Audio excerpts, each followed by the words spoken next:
नहीं दोनों पैर दोनों हाथ उठा के कि अम्बे अम्बे जय जगदम्बे जय जयकार करी छी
भजन मंडली होय छे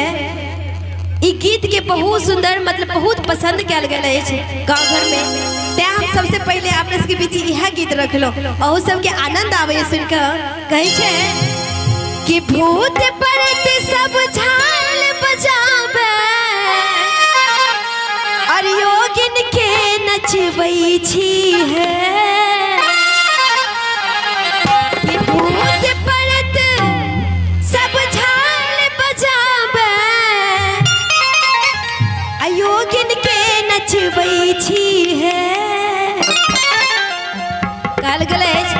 कि बिना बात के मुस्कुराने से क्या फायदा, बिना बात के मुस्कुराने से क्या फायदा और किसी बेवफा से दिल लगाने से क्या फायदा। निकल है लेकिन अगर जागरण में बैठे हैं और माता रानी की भजन हो रही है, अगर आप लोग ताली नहीं बजाएंगे तो फिर भजन गाने से क्या फायदा। बोले सच्चे दरबार की। और दोनों हाथ उठा के सब गोटे और चाची अपने सब गोटे एक में दोनों हाथ खोल दो सब गोटे।